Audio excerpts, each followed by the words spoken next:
All right, so we have Chad Christensen, myself, Bonnie Johnson-Barty, and we're here co-hosting the Nebraska Poetry Festival. This is the podcast that we're having as kind of a interlude. Sounds good, Bonnie. Between the Norfolk readings and the Wayne State readings. But we just thought we'd all get together here a little bit and talk about Nebraska poetry and Nebraska poetry. So, yeah, that works. Is it Nebraska poetry? Nebraska poetry. Squared. And Nebraska poetry, yep. All right. So here we have it. We're going to start off with Twyla. Twyla Hansen. She is the second Nebraska state poet. And how long did you have your reign? It was 5 years. 5 years. All right. So Twyla, along with Bill Clefcorn being the first state poet and Matt Mason being the current and third, you have a strong understanding of and connection to Nebraska's rich history with poetry. So can you share some of the more interesting tidbits you found over the years? Yeah. Yes, I can, I'll sure try. Well, first of all, when you said history of Nebraska poetry, I immediately thought of this book, the anthology, Nebraska Poetry, a sesquicentennial anthology, 1867 to 2017. And really it's kind of the Bible of Nebraska poetry because it starts with the first known published poet in the beginning.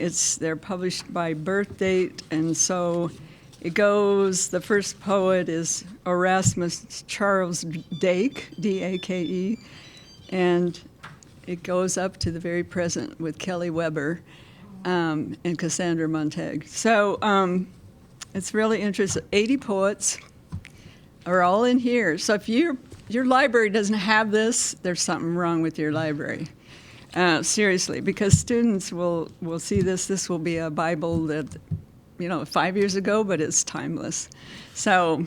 And it's totally comprehensive. Didn't miss any. Okay. That's right, and it's comprehensive, and it's in its incompleteness, because I don't know if you can get all Nebraska poets well, in you can. between two. But they had to be published in a book, and I think that was one of the criteria. So no, they're not all in there. They can't possibly all be in there. If somebody were to want to purchase this, where would they go to get it? I don't know. Online.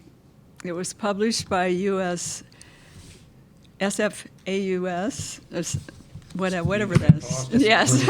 Talk you to can Mark cut tomorrow. that part out. SFASU, yeah. Talk to Kimberly tomorrow. She'll be over there with Mark. I think she's coming with Mark. So. Oh, I think they're not coming. There's COVID and there's really? some other stuff. Oh, I didn't know that. Yeah. So Daniel Simon put that together, and he did a heck of a job. A And native Nebraskan himself. Yes, he grew up near Lincoln, Ashland, or something like that. But I wrote the foreword, and it was interesting because I learned a lot of things in there. And one was, and I became state poet in 2013, so I dove into the history of the state poet thing. And, of course, it started with John Nyhard because he was our poet laureate. And much loved by the legislature, so it is a legislated position. And in 1921, he was named the Poet Laureate of Nebraska. And so we're one of the first states that had a state poet. And the legislature loved him so much in 1927, they designated him as Poet Laureate in perpetuity. So the reason Bill Clefcorn had to be the state poet was because, well, John Nyhart was the Poet Laureate in perpetuity, so he couldn't be that. So, and to cut that part short, when they got to selecting one after Bill died, both of those positions were lifetime positions. So they had to die in order for someone else, Get out of the job. And, and that's why I sort of suggested we have... I didn't like that, so I said, why don't we have term limits, and like we should have them for some, legislators. But anyway, Can I ask you a question? I know. Is it true that Wright Morris was the poet laureate for 2 days or 3 days or something back in the day? I did not know that. I don't think so. I'm He's just not here a s- poet. No, but that didn't stop him from making him the state poet or the poet laureate for 3 days. Or I just dreamt this and I'm making it up. I believe that to be true. That it was something that was offered to him that he apparently said yes and then said no. Well, that's very interesting. Looks like we have some research to do. yeah. I just pass on rumor. Research I leave to smarter people. Well, since this is Nebraska, I knew a guy from Central City that I took a workshop with. It wasn't a writing workshop. It was for the state of Nebraska where I used to work, and he was from Central City, and he'd never heard of Wright Morris. So, Yeah. Yeah. But whatever that means. Yeah. Nothing good is what that means. Okay, getting back to the Oh, the sorry, history. Twilight. Sorry, Twilight. Anyway, so the three groups that came together were library, council, Nebraska. That's not the right humanities Library. Sorry. commission. Yeah. And Humanities Nebraska and Arts Council, Nebraska Arts Council. Right, and so they had, and then there were people who were from the community and poets and stuff on a committee. And they set criteria for the position. So if you want to be the state poet, you have to go through the steps that they set out in writing. And then I was on the selection committee for Matt when he was selected, so that was great. And so that's kind of the history of the state poet thing. The job of the state poet is to, very open, is to inspire and engage with communities and spread poetry around. So, Does it pay much? well, you only get paid, no. Short answer. But you only get paid through your programs, through Arts Council or Humanities. But I have to say that the Library Commission gave me some nifty bookmarkers. That's good. It's not like you were working for free, Yeah, well, I did a lot of that too. But it's okay, it's all good. of course. Where you're helping showcase poetry everywhere you go, Right. which is wonderful. I have another question. Okay. Kind of on the edge of that. And so where do you see poetry going in Nebraska? Where do you see that going forward? Well, I think it's going into the stratosphere, honestly, because there are so many writing programs now. It's darn hard to get published, in magazines, and because there's so many people that want to be poets. And good on them, I'm all for it. More's better, I think. And my belief is this, poetry is a big tent. There's room for all, and it's just fun. And I love teaching middle school students because they can't wait to write. They want to be there. They want to read what I just wrote, and it's fun working with them. And that's my favorite group, especially fifth graders. But high school students, it's a different story. Oh, I got to do this, But honestly, I'm not going to be one of those people that say kids these days, because Kids I these think kids days. are That's- much better than people think. I was great. amazed at the three younger poets that read today. That was amazing stuff. Yes, Yeah. yes, absolutely. That was Yeah, they were very impressive. really impressive. And very young. Yeah. They were very young, and they were. Well, very, they seem were young good. to us. Damn good. It's all relative. So do you think that interest will endure? Well, it's hard to say because there's so many devices and so many distractions now. I really don't know. I mean, I hope so. I hope there will always be a written word. And it's hard to predict, though, really. I mean, my family doesn't read poetry, so, yeah. But I don't blame them. There's too much else going on, you know. They want to live. They don't want to be reading poetry. There's fantasy football and Nebraska football, high school football. I mean, was there ever a time when poetry was a sort of mass art? I don't know that there ever was. No, I don't think so. And I wouldn't expect it to become that. Well, it used to be back in the 18 something or others. Pre-novel, before anybody started Yeah. writing novels, yeah. Yeah. Well, that's a long time ago. Yeah. Pre-TV. Yeah, it was as before I well. was born. Pre-TV. I think people, when students get exposed to it and maybe hear some poetry, I think they like it more. And so, Isn't a lot of what appeals to young people is just that self-expression? It's not so much reading my poems or whatever, or somebody else's poems, but that opportunity just to say something right. to a larger group of people. Right, and with all the spoken word and the slam poetry, that really, you know, louder than a bomb thing and setting people on fire with, this is really... Yeah, for which in Nebraska we really have Matt Mason to thank. Yeah. Because he really brought slam poetry to Nebraska. He did. And my... Except for what was going on in Wayne. Wayne was Yeah, I was going to let that one go, Greg. 'cause- Well, to the wider audience than just what you guys are able to capture here at Wayne. Yeah. Though, I mean, in the first few years of the slam, there were a lot of folks. Omaha, Lincoln, we'd see a lot of people. We don't, just coming in to compete in the slams. That hasn't happened. That's dropped off a lot for whatever reasons. Well, I don't there's know. slams all over the place now. Yeah. So- Yeah, that may well be, maybe some of it, yeah. Well, Matt Mason was at Wayne State reading his poems and participating in the Yeah, slam. he slammed. Mm-hmm. He did it long enough to win it. Yeah. And then he said he wouldn't do it anymore. And then he stopped. But yeah, apparently it was important to him to win that, or for whatever reasons. And How many years did it take him to climb to the top of that? not too long.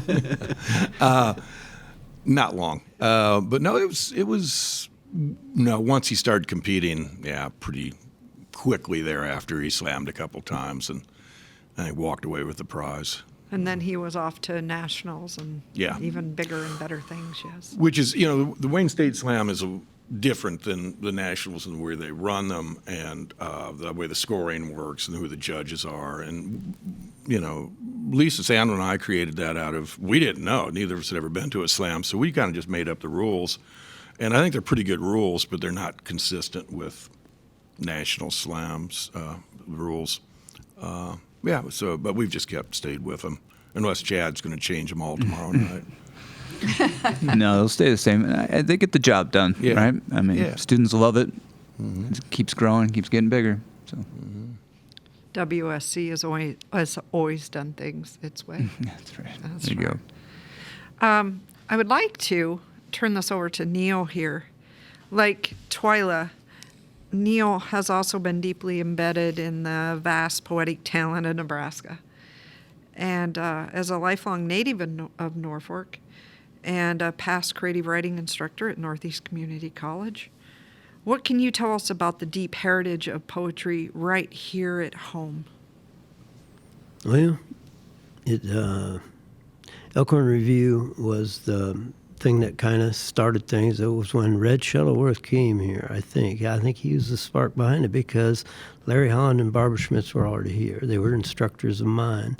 I was a student back then. After I got out of the Army, I went in and did some work with them.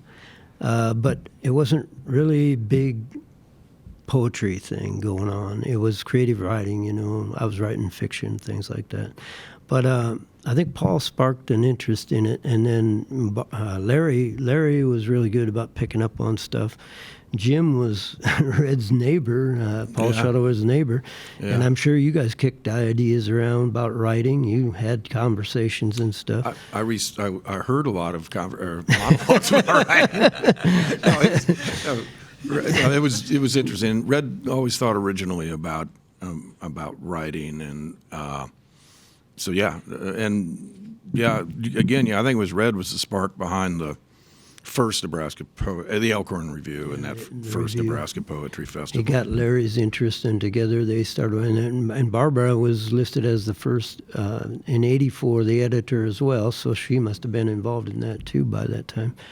And then that Elkhorn Review went out every twice a year after that. The first year was just the one issue. It was the winter issue or the autumn or whatever.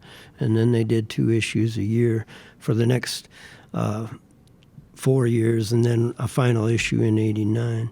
And but out of that, it grew into there was a Elkhorn summer writing camp, because by that time I had gone to Wayne State for a year, and I transferred out to Chadron, back to Chadron, because I'd had credits there already. And so I went out there to get a degree because I could do it a year quicker and get 2 majors for that. And so I did that, and Plus hunting and fishing. and hunting and fishing was the biggest part of the deal.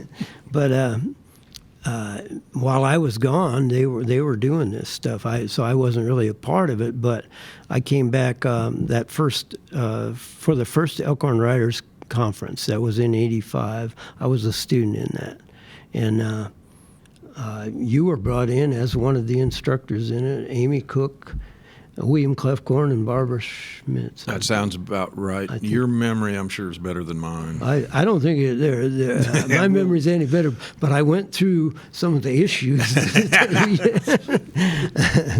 But and so there was already connections going on with a number of people. Bill was a big part of it already then, and that went on. That Elkhorn Writers Conference went on for several years too, and then out of that grew the literary festival. It was in '87, I believe. No, '86. The first Nebraska was advertised in the Elkhorn Review, and Was that the Nebraska Literary Festival that's still going on today then? Nebraska Poetry Festival, they called it then, and it grew out of that. It moved on to the various schools after it, but it began here at Northeast through that. Bringing people together for this writers conference. They were bringing people in to work with the young writers and stuff, and do their readings, and so there was a really big push for that. And in '86, then the first poetry festival came out in October, and the workshop had gone on that summer, and then in October they had that first festival, and then it moved on. The funding at little schools like this wasn't enough, I don't think, to do that every year. But it moved on. It went to Omaha, it went to Lincoln, and it went to the various state colleges after that. And it's back here for the first time since then, as far as I know. This is it. And so we Here we appreciate are. that. After Ta-da. a 30-year break. Yeah. 30-some, yeah, whatever it'd be. Just for COVID. Well, 30 years ago, I was still in my 20s, but that's all good. But the thing about Elkhorn Review, when it ended in '89, my man here picked up the Nebraska Review and Yeah, began Nebraska Territory. Nebraska Yeah, Territory. Nebraska Yeah, Review is exactly. the Territory. Omaha Journal. Yeah. Oh, Nebraska what's Territory. Art used to be? Art Homer. Art Homer, yeah. But Nebraska Territory had kind of the same format. It was newsprint. It was. I think it goes back, and I think Red's original idea, I always thought, had to do with the American Poetry Review, which I don't know if that's still published. Greg, you remember APR? Oh yeah, it's still. Okay, but it was journals, poetry journals would come out It was. and be It was 200 pages. Yeah, it was a big tabloid. Yeah. Yeah. It would be 200 pages of perfect bound, and nobody read them. It was like a tome. I think that they except for the created that poets. word for those. And APR had done this tabloid, and it was on newsprint and photographs. And I think that's the sort of the idea that you could deliver this to people cheaply. Yeah. That you get the poems out there without spending a huge amount of money was what was a lot of what was driving it. And yeah, when Elkhorn Review quit, then Chris Loberg and Kathy Witt and I started the Nebraska Territory. And we did, rather than that size, we did the quarter size. We stapled them like that. Magazine size. Magazines, yeah. 8.5 by 11. Yeah, yeah. Folio, Quattro. I've Yeah, lost yeah, all that yeah. stuff, but and so that ran that for a number of years, or those guys did, and then students after them kept it going for quite a while, and it worked really well. And we sent them all to every library in the state got one for free, and it was something the libraries liked, I know, because when we stopped including original poetry and went to just pure review, which was my mistake because I thought, well, we need some reviews around here. Nobody cared so much about it that way. But the idea with the reviews would get libraries to buy the books, not so much. But the fact that there was original poems in the first number of issues, I know that libraries like that. And Elkhorn Review had done the reviews as well. They had a number of books that they reviewed in there, and they had writers from all over.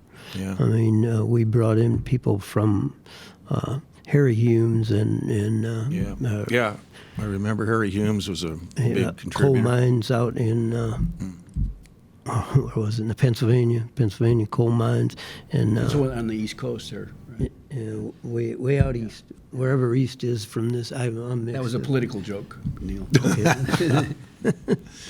But anyway, yeah, there and David Lee and people that were poet laureates in their own states and stuff, and so it brought together a lot of major writers, and they got introduced here, and we brought them in for different readings at different times, and so yeah. And the Elkhorn Review would award trophy buckles every one. year. You got one, and so did Twyla. Yeah, Twyla's got one. yeah, she got one of the first ones, I think, wasn't it? Maybe you got the first No. one. No. I was kind of holding on Art by my Homer. fingernails, hoping to get one. It might have been Art Homer that got Could the have first been. one. I think he. Anyway, I know I couldn't keep my pants up for 5 years till that thing came through. But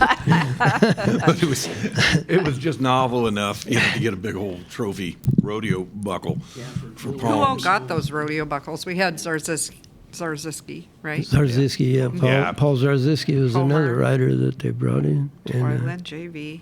Anybody else?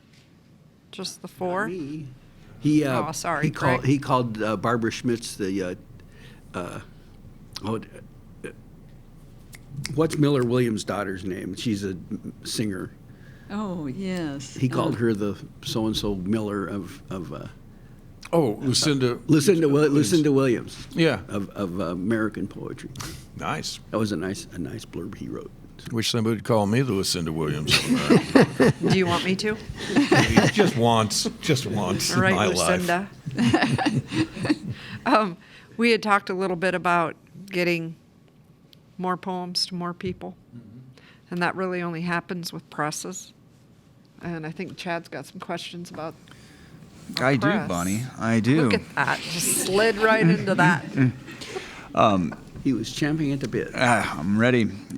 All right, this is to you, Greg, and JV as well. So, Greg, you started Backwaters Press around 1998. Looks like Mark Sanders, who's not here, started that back in 1979. And Sandhills Press. Sandhills Press, thank you. And then JV, Logan House as well. I guess, Greg, well, I guess I better read the question here. How do you think the presence of literary presses in Nebraska changed the landscape for poetry? Well, it's hard to say. I was talking earlier to Julie Thompson, who did proofreading and typesetting for Sarah Fairchild down in Lincoln for Black Star Press. And she said that Sarah had gone to a lot of readings, and she noticed that people kept asking poets, what book is your poems published in, or where can I get copies of your poems? And so Sarah started Black Star Press. She unfortunately passed away about 8 years ago, and in order to print chapbooks of poetry, she also produced a couple of pretty nice books by Emil Quayle, and I can't pull up the name of it, but And a calendar. Yeah, Calendar. she did Nebraska Poets Really Calendar. nice. Yeah, she and Mark collaborated on that, and Julie Thompson. But prior to that, Greg Kuzma had started Bestseller Press. He taught at the University of Nebraska Lincoln. And the reason he called it Bestseller, his wife Barb suggested that name because he had a gigantic hand letter press down in his cellar. And It'd be what, late 60s, you think? Early 70s? late 60s, yeah. Late 60s. Yeah. And Back when- he published a little magazine called Pebble, and also did a series of chapbooks by such poets as Richard Shelton and Wendell Berry and Yeah. David Lee. I can't remember. He did a bunch of chaps. Yeah, Dave Lee was in Greg Bestseller did like a 7 poets issue. 7 poets, yeah. And that's where Dave Lee poems showed up first, I think. That at least Yeah, that and I knew. think he did a chapbook of Dave's too. Maybe not. He could well have. He could well have. And then there was also at that time, that was in 1969, 1970 that started, and then but also he came after actually Carl Shapiro was at the University of Nebraska at Lincoln teaching creative writing, and he was a big influence on Ted Kuzer and Roy Scheel, another Nebraska poet who's an incredibly good poet, and before that, Prairie Schooner, the literary magazine, which is now one of the most renowned literary magazines in the country, has been for years, has been published by University of Nebraska since 1920s sometime. So it's kind of the bedrock, really, of literature in recent times in Nebraska history. So The first issue has Weldon Keys and Maury Sandoz, and I've forgotten who else. But Yeah. Wayne State Stacks had them. I assume they still do, but Yeah. who knows with life. Anyway, but yeah, some really. I read great stuff. an issue of Prairie Schooner from like in the 1950s, and the poems were abysmal. Yeah. They were academic and dry, and just the style of poetry that had kind of taken over poetry in those times, except for one poem in that issue was by William Carlos Williams. Yeah. And it just shimmered in comparison to all the Oh, rest of it. yeah. Yeah. Like And, rainwater. Yeah, yeah. Yeah, it might have been a rainwater. So much depends. Yeah. And so there's been a kind of a deep a bedrock of poetry writing going on and poetry publishing in this state for Did you mention Kuzer's Windflower Press? Windflower Press. Yeah. That And- goes back quite a ways. Yeah, and he's done a couple anthologies. Bill Clefcorn did Saltillo for That's- a few issues, and then he realized that I think I never talked to him about it, but I'm guessing you may have talked to him. I'm thinking that he was so prolific of a writer that he didn't probably realized that it was going to suck up all his time to be doing a magazine or a press, Mm-hmm. and because it sucks up all your time. If I can tell just a quick little Bill story know about that. this. The Nebraska Poetry Festival started here and then went to UNO and Peru State, Wayne State, Chadron State, and then it was going to go to Wesleyan.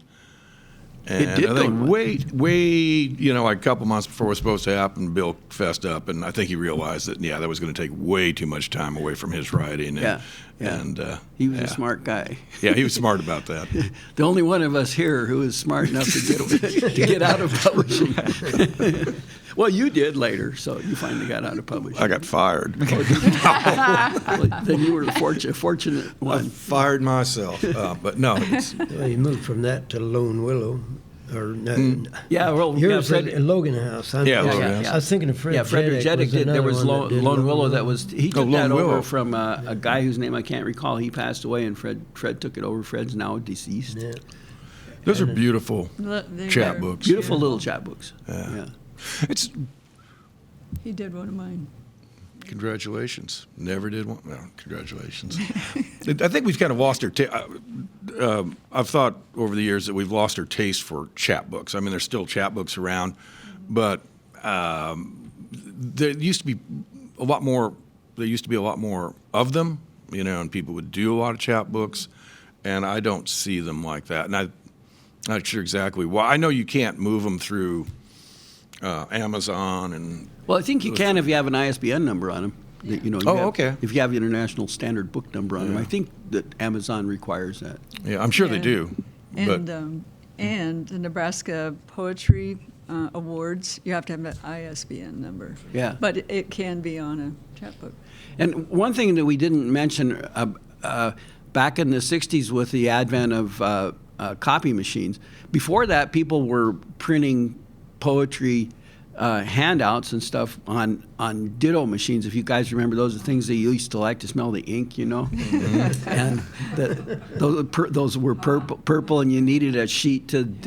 Anyway, that one, with the invention of the Xerox machine, people started doing little literary magazines that were like 50 pages stapled together and on literary, and those were around quite a bit in the 60s and 70s, and they kind of led, I think, into some of the chapbook movement too. Yeah, I think so. I'm not sure, but I know they were here.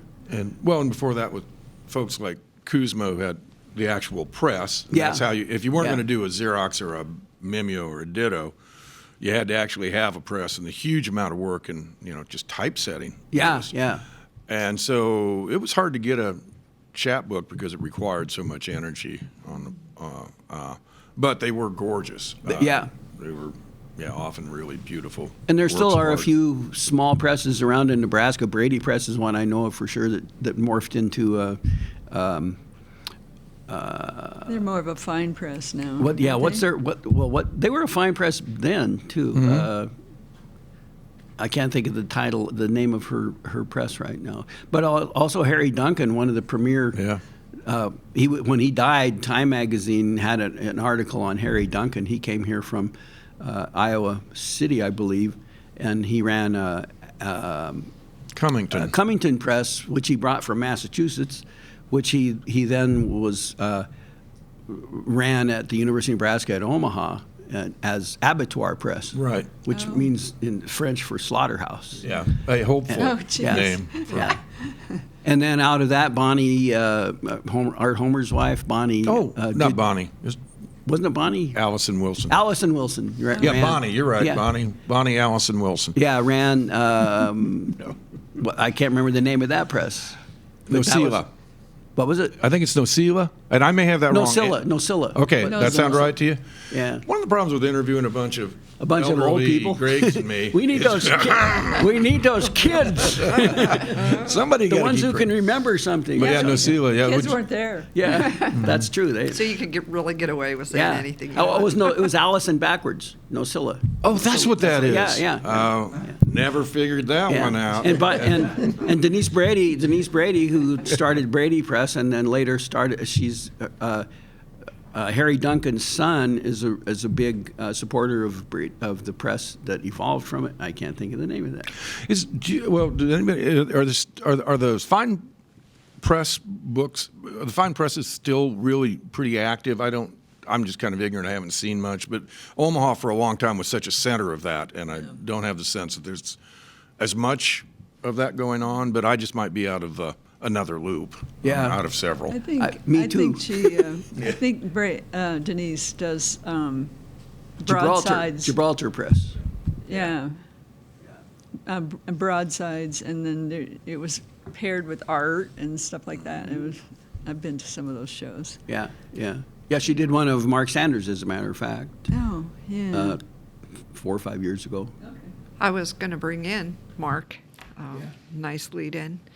He wasn't able to make it, unfortunately, him and his wife, Kim. Yeah, and I have to say that when we started getting questions from Bonnie about doing a podcast, and she asked Mark and I to facilitate it, and Mark wrote back a few days later on email with about 2 pages of history that I completely either had forgotten about or didn't even know. I mean, the guy's an encyclopedia of Nebraska. He Nebraska really is. literary publishing. And he's rekindling the Sandhills Press. Yes. Yeah. The first Yeah. book, I blurbed it, was yours His- truly. Yes.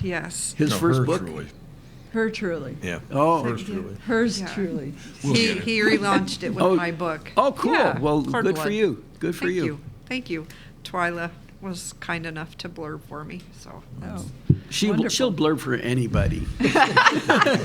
She turned me down. There, you have You it. didn't ask. Did you have It's a joke. more questions That's here? a joke, son. Wait a minute, did we get off topic? Yes, was we there- did. Okay. No such a thing.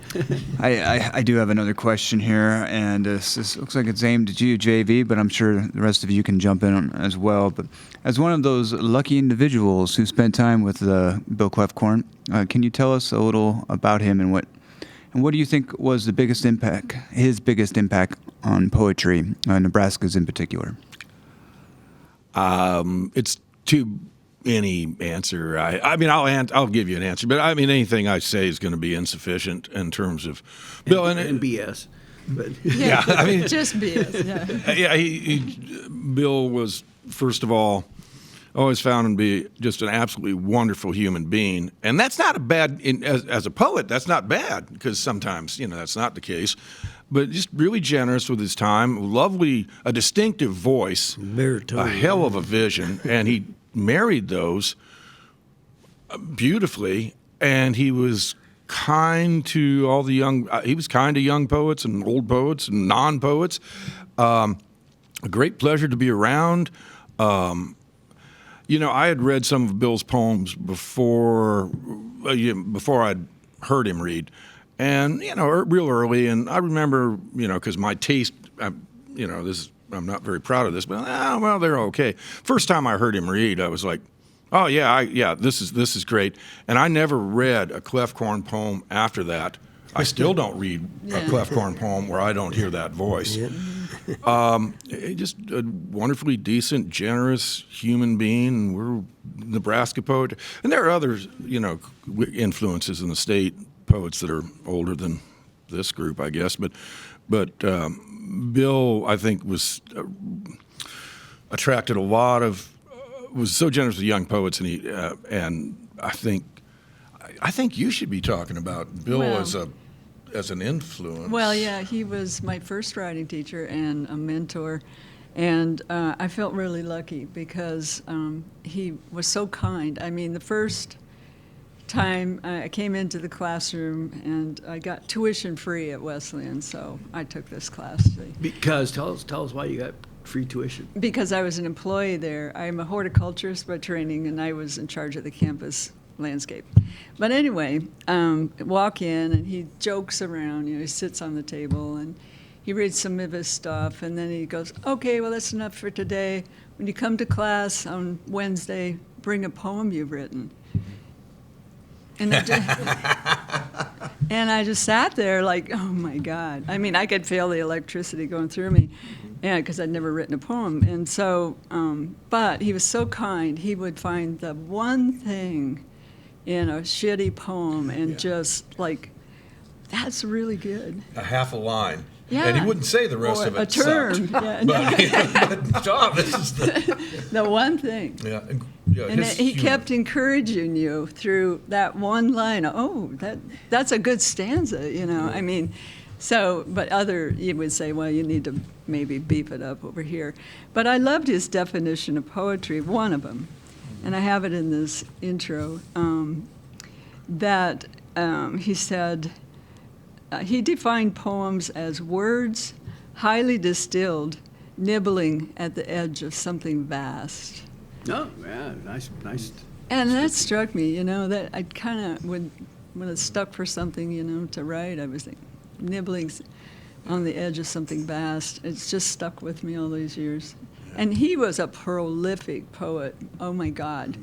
Bar napkins, little scraps of paper he put in his billfold. I mean, how many collections of poetry 30, do you have in it? 30 at least. But He was a storyteller.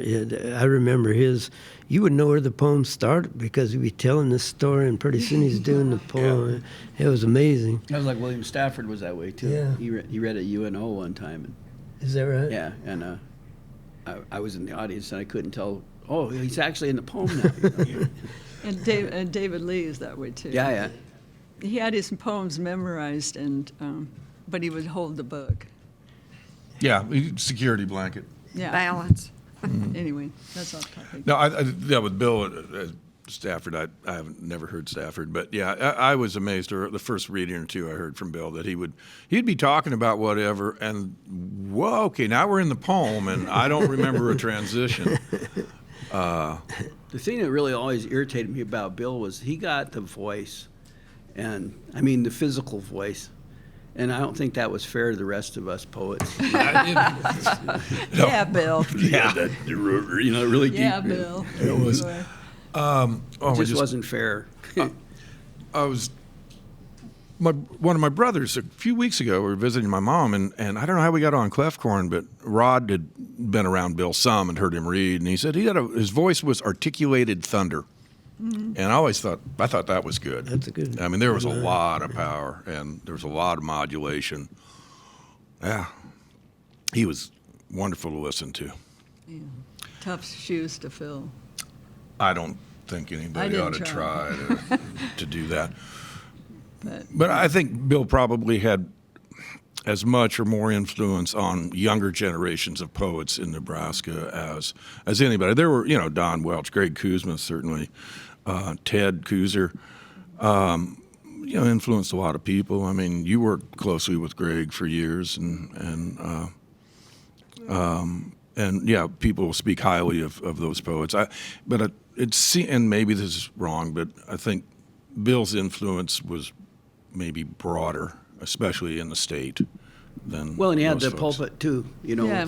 with the Nebraska state poet State for poet. Right. what 23 years or something Yeah, like he that. was- had it a long Yeah, he went time. all over the state. He'd go to Scotts Bluff, which is 400 miles from Lincoln and Omaha, and draw crowds. I had heard somebody say he had 200 or 300 people show up at the library in Scotts Bluff, Nebraska. Which is, I met him years ago at Jim Reese, and I don't know, and we met him it was when the poetry festival was at Chadron State, and we met him in the steakhouse downtown. Oh, yeah. That place, and the cook, he said something. He said, "Well, I'd like a, whatever." And the cook came running out of the kitchen and said, "You're Bill Clefcorn." Knew the voice from his Nebraska Public Radio. Heard him on the radio. Yeah. Just nailed it. Knew exactly who that was. Yeah, because he ran that radio program too for a long time. Yeah, Yeah, he did. He had that radio voice. There's a good reason why his name's on a school in Lincoln. Yeah. Yeah. Him and Young Voices And a lot of T-shirts. and T-shirts. we shouldn't forget Don Welch. So he's the only poet I know of who has a bronze 12-foot tall or whatever it is statue Greater, on bigger his than honor life size. on the campus where he taught at the University of Nebraska at Kearney. Yeah, Who While he cleans was off still the alive. pigeons? Huh? Who cleans off the pigeon shit now? Yeah, I don't know that they do. the young poets. So he's got a lot of white hair. Yeah. It's his own fault if he's got pigeon poop on his statue. Yeah, but I agree. You can't count a guy out when he gets a statue like that on Well, his campus. he was a pigeon racer anyway. He would not be offended. Yeah. Right. And he was pretty much the poetic father of Mark Sanders, who had Yes. so Oh, much yeah. And a so lot much of to do in Nebraska with getting people published and churning out chapbooks and books of poetry mostly by Nebraska poets. Correct. All right. So, this has been great. Thank you, everybody, so much for participating in this. I'm sure it'll be one for the legends, right? All right. Right. Another one. Thank you. You stopping us? Yeah. Sorry. We're just getting going. Right. We could be here all night, but these guys are standing. Okay. The names were coming back and Yeah. everything. Yeah. Yeah. Thank you so much. Thank you, Bonnie and All right. Thanks for inviting us. Chad. And I'm Yeah, thanks a lot thrilled for with this my new entire book. thing you Yeah. guys set up. Wonderful. And thanks to Tony, you guys. Thanks Good. for doing all this. Yeah. And I Yeah, take a thank vote you. you should do this every year. We're contemplating. This was a test in run. a different town. You could do that too. We need to restate that. That yes. had to be the problem. Yes, we Preferably do. Alpine, California. So I just wanted to restate that Chad and I were hosting here for Neil Harrison, Greg Kosmicki, Twyla Hansen, and J.V. Brummels. Thank you all. Thank you. Thank you. Thank You're you. welcome. Thanks.